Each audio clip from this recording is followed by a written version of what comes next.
Hello dear students, आज की ई class में हम बात करने वाले हैं वही बहुत ही इंपॉर्टेंट टॉपिक स्टैटिस्टिक्स का, जो कि रिग्रेशन एनालिसिस। इससे पहले हम रिग्रेशन एनालिसिस के इंट्रोडक्टरी वीडियो पर बात कर चुके हैं। मेरे इस वीडियो को देखने से पहले आप पहले इंट्रोडक्टरी वीडियो को जरूर से देखें, जिसका लिंक डिस्क्रिप्शन बॉक्स में मिल जाएगा और आई बटन पर भी आप क्लिक कर सकते हैं। तो चलते हैं गाइज एक बहुत ही इंपॉर्टेंट टॉपिक के साथ, जो कि है रिग्रेशन लाइन्स। रिग्रेशन लाइंस के आज के इस टॉपिक को शुरू करने से पहले मैं एक रिग्रेशन का शॉर्ट इंट्रोडक्शन, एक रिवीजन मैं आपको यहाँ पर करना चाहूँगी। देखिए, रिग्रेशन सिंपली क्या है, जो हमने अपने पिछले वीडियो में पढ़ा था, it is the unknown to known. यानी यहाँ पर हम किसी अननोन वैल्यू जो कि आश्रित चर की होती है और नोन वैल्यू जो कि स्वतंत्र चर की होती है, इंडिपेंडेंट वेरिएबल और डिपेंडेंट वेरिएबल। इस इंडिपेंडेंट वेरिएबल की नोन वैल्यू से हम डिपेंडेंट वेरिएबल की अननोन वैल्यू को कैलकुलेट करते हैं। नाउ सिंपली ये हमारा कंसेप्ट रिग्रेशन का है। नाउ ये प्रिडिक्शन किस तरह से किया जाता है, ये सॉल्यूशन, ये क्वेश्चन के आंसर के लिए आज हम बात कर रहे हैं रिग्रेशन लाइंस की। जी हाँ स्टूडेंट्स, इन रिग्रेशन लाइंस के थ्रू ही हम ये प्रिडिक्शन करते हैं। कोरिलेशन का काम केवल दो सीरीज के बीच में संबंध को बताना होता है, जबकि रिग्रेशन का काम प्रिडिक्शन का होता है। Don't get confuse between regression and correlation. Now आज के वीडियो में हम कवर करने वाले हैं जो topics, what is regression lines, क्या है, दो रिग्रेशन लाइंस होती है और दो रिग्रेशन लाइंस ही क्यों होती है, और कब ऐसी स्थिति होती है जब एक ही रिग्रेशन लाइन होगी, और साथ में रिग्रेशन लाइंस के क्या क्या फंक्शंस हैं। इन सारे टॉपिक्स के साथ आज हम बात करेंगे, तो हमारे वीडियो को लास्ट तक जरूर से देखें। तो गाइस, रिग्रेशन लाइंस के बारे में सबसे पहले मैं आपको बता देना चाहती हूं कि हम लीनियर रिग्रेशन की ही बात कर रहे हैं।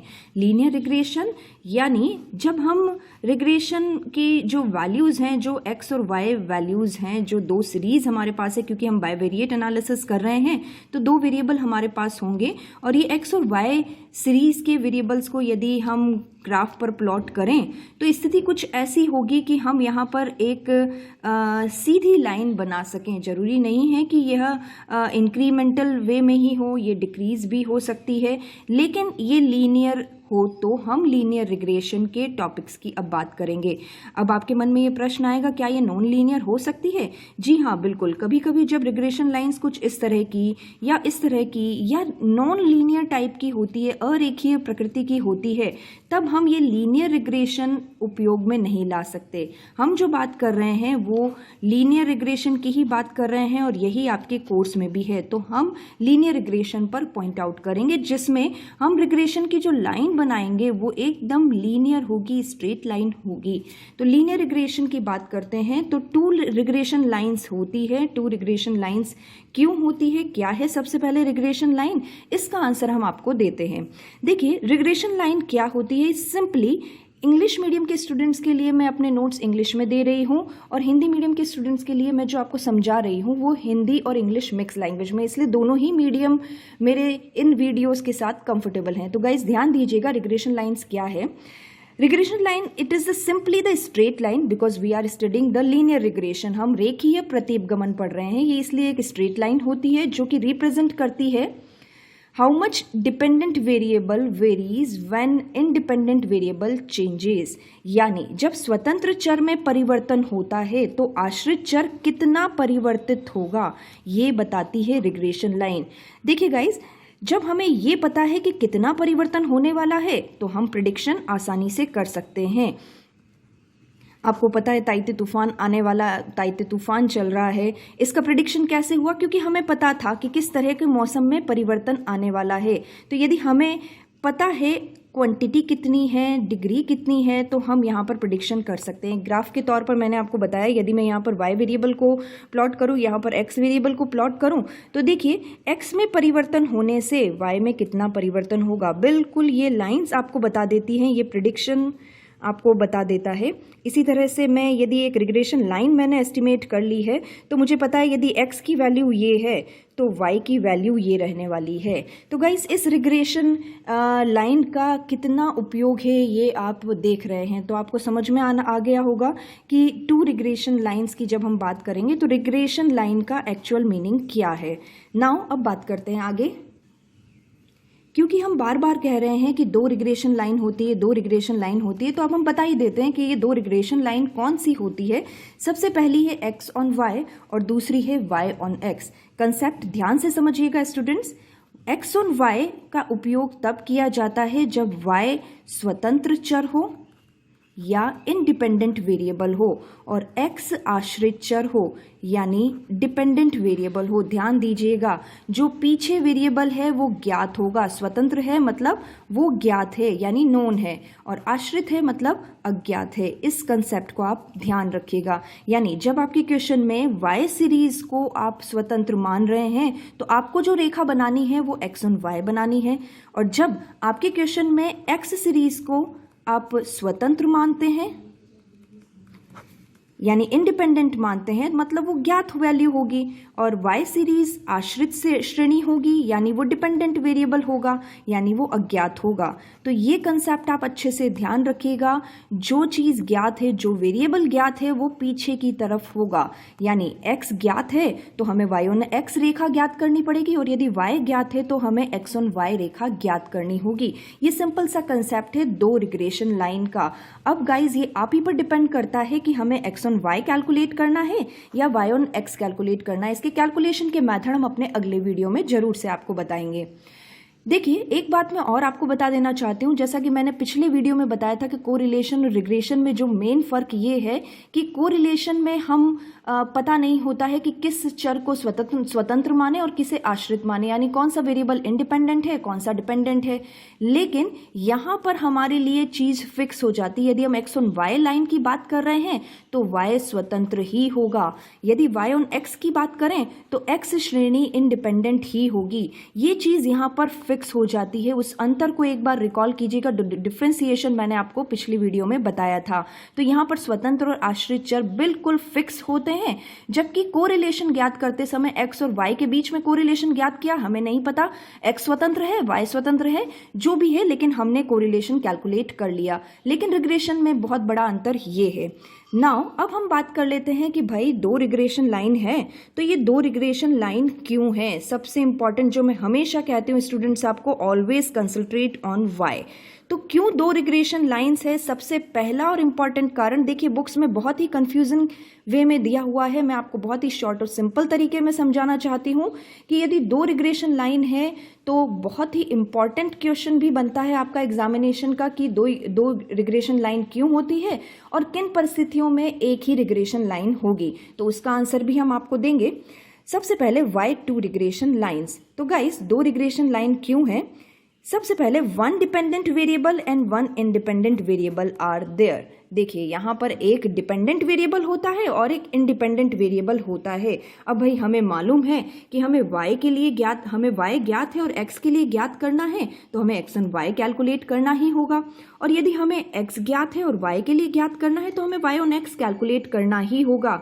ध्यान दीजिएगा, यदि x और y से आप इस तरह की कंडीशन के साथ काम करेंगे तो वो आंसर गलत होगा। यानी x स्वतंत्र है और आप x और y के साथ काम कर रहे हैं तो ये गलत होगा। तो यानी यदि ये परिस्थिति है तो ऐसी कंडीशन में y ऑन x चाहिए ही, और यदि ये परिस्थिति है तो हमें x ऑन y चाहिए ही। तो गाइज इसीलिए यहाँ पर 2 रिग्रेशन लाइन होती है, क्योंकि हमारे पास एक डिपेंडेंट वेरिएबल है और एक इंडिपेंडेंट वेरिएबल है, तो 2 रिग्रेशन लाइन चाहिए according to the condition. Now एक बहुत ही इंपॉर्टेंट कारण है जो ये कि it is a line that minimise the distance of the actual score and the predicted score. Guys ध्यान से समझिएगा क्या कहना चाहता है ये। देखिए यह वो लाइन है जो कि एक्चुअल स्कोर और प्रिडिक्टेड स्कोर। देखिए यदि हम प्रिडिक्ट करते हैं कि आने वाले बारिश के मौसम में इतनी बारिश होने वाली है, यानी मान लीजिए 200 सेंटीमीटर की बारिश होने वाली है, लेकिन वास्तव में कितनी बारिश हुई है? हो सकता है कि 200 सेंटीमीटर से ज़्यादा हो जाए, 250 सेंटीमीटर हो जाए, या फिर हो सकता है कि 150 सेंटीमीटर ही बारिश हो। तो देखिए यहाँ पर एक्चुअल स्कोर प्रिडिक्टेड स्कोर कुछ और था और एक्चुअल स्कोर कुछ और रहा है। तो यहाँ पर हम केवल रिग्रेशन के साथ प्रिडिक्शन करते हैं।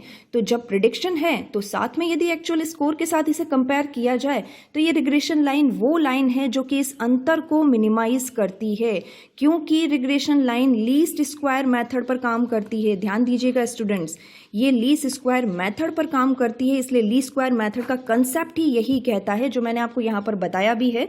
लीस्ट स्क्वायर मेथड, मैं केवल y ऑन x रेखा की बात कर रही हूँ। लीस्ट स्क्वायर मेथड का कंसेप्ट भी यही कहता है कि यदि हम ओरिजिनल वैल्यू से प्रिडिक्टेड वैल्यू का अंतर निकालें और उसको स्क्वायर करके सिग्मा करें तो ये मिनिमम होना चाहिए, तभी हम इसे लीस्ट स्क्वायर मेथड के थ्रू कर सकते हैं। तो रिग्रेशन लाइन की एक क्वालिटी है, उसमें ये गुण है कि यदि रिग्रेशन लाइन हम प्रिडिक्ट कर लेते हैं, रिग्रेशन लाइन हम बना लेते हैं, तो ये रिग्रेशन लाइन एक्चुअल स्कोर और प्रिडिक्टेड स्कोर के बीच का जो अंतर है, मान लीजिए ये जो मैंने आपको बताए हैं ये सभी एक्चुअल स्कोर हैं और ये हमारी रिग्रेशन लाइन है, ये प्रिडिक्टेड वैल्यू है। तो ये जो अंतर होगा ना स्टूडेंट्स, ये जो गाइस अंतर होगा, ये अंतर मिनिमम होने वाला है। यदि इनका स्क्वायर कर लिया जाए और उनका सिग्मा कर लिया जाए तो ये अंतर मिनिमम होने वाला है। तो इसीलिए हम यहाँ पर दो रिग्रेशन लाइंस के साथ काम करते हैं। यदि दो रिग्रेशन लाइन नहीं होगी तो इस तरह से अंतर नहीं कैलकुलेट किया जा सकता। ये लाइन हमने जो बात की है y ऑन x के लिए की है, इसी तरह से एक लाइन x ऑन y के लिए भी बन सकती है। तो गाइज इसीलिए क्योंकि हमें x ऑन y और y ऑन x दोनों के लिए काम करना है तो हमें दो रिग्रेशन लाइन तो चाहिए ही, इसीलिए दो रिग्रेशन लाइन होती है। आगे चलते हैं guys. Most important question for the small answer, when there is only one regression line. ध्यान दीजिएगा स्टूडेंट्स, एक डिस्क्रिप्टिव क्वेश्चन भी बन सकता है इसका कि कब दो रिग्रेशन लाइंस होती हैं और कब एक ही रिग्रेशन लाइन होगी। तो यहाँ पर when there is only one regression line, तो बहुत ही सिंपल सा आंसर है when r is equal to +-1। ध्यान दीजिए ये r क्या है, जिन्हें स्टूडेंट्स ने मेरे कोरिलेशन की वीडियोस को अच्छे से देखा है, समझा है, वो इस बात को समझ गए होंगे। यहाँ r से मतलब कोरिलेशन के कोफिशिएंट से है, यानी सहसंबंध गुणांक से है।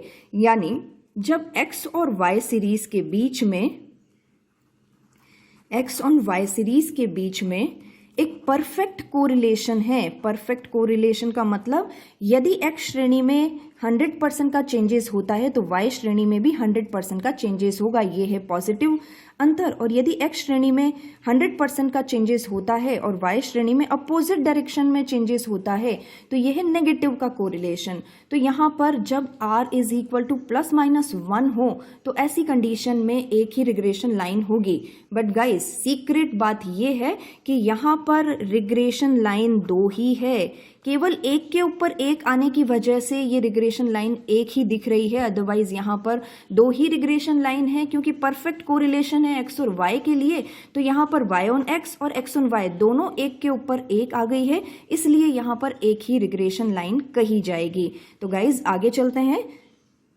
फंक्शंस ऑफ रिग्रेशन लाइन, देखिए बहुत ही लास्ट टॉपिक और एक छोटा सा टॉपिक मैं आपको यहाँ पर और कवर कर देना चाहती हूँ रिग्रेशन लाइंस के संबंध में। देखिए रिग्रेशन लाइंस क्या है, रिग्रेशन लाइन का फंक्शन क्या है, जो हम इतनी देर से समझ रहे हैं कि रिग्रेशन लाइन क्या है, दो रिग्रेशन लाइंस होती है और एक होती है। तो ऐसी कंडीशन में अब ये भी समझ लीजिए कि फंक्शंस क्या हैं इसके। देखिए सबसे पहला ये बेस्ट एस्टिमेशन देती है, क्योंकि मैंने आपको बताया था कि हम लीस्ट स्क्वायर मेथड से काम करते हैं, लीस्ट स्क्वायर मेथड से काम करते हैं, तो हमें यहाँ पर एक ऐसी बेस्ट एस्टिमेशन वाली लाइन चाहिए, बेस्ट लाइन ऑफ फिट चाहिए, जो कि हमारे एक्चुअल सीरीज और प्रिडिक्टेड सीरीज के अंतर को मिनिमम कर सके। तो ये एक बेस्ट एस्टिमेशन देती है, ये रिग्रेशन लाइन का फंक्शन है सबसे इंपॉर्टेंट। दूसरी बात ये है कि ये knowledge of extent of nature of the correlation, ये कोरिलेशन के नेचर को बहुत अच्छे से बता देती है। देखिए ग्राफ्स के थ्रू मैंने आपको बताया है, यदि परफेक्ट पॉजिटिव कोरिलेशन है तो हमारा इंक्रीज ग्राफ है, यदि नेगेटिव परफेक्ट कोरिलेशन है तो हमारा डिक्रीज ग्राफ है। इसी तरह से यदि क्वांटिटी की बात करें, यानी कोरिलेशन दोनों सीरीज x और y के बीच में कैसा है, तो यदि दोनों ही रेखाएं पास पास में हैं तो समझ जाइए कि दोनों ही रेखाओं के बीच में यानी x और y के बीच में ज़्यादा कोरिलेशन है, मोर क्वांटिटी ऑफ कोरिलेशन है। लेकिन यदि ये रेखाएं दूर दूर हैं तो ये लेस क्वांटिटी ऑफ कोरिलेशन कहलाएगा। तो गाइज ये कोरिलेशन की एक तरह से नेचर को भी एक्सप्लेन कर देती है यदि रिग्रेशन लाइंस हमें मिल जाती है। इनको ग्राफ्स के थ्रू मैंने बहुत अच्छे से आपको समझाया भी है। तो गाइज इस तरह से आज हमने रिग्रेशन लाइंस के बारे में बहुत अच्छे से आपको समझाया है। यदि आपको मेरा वीडियो समझ में आया है तो इसे शेयर जरूर करें और साथ ही लाइक जरूर करें। और अभी तक आप मेरे चैनल पर नए हैं तो गाइज कर क्या रहे हैं, आप मेरे चैनल को सब्सक्राइब करें।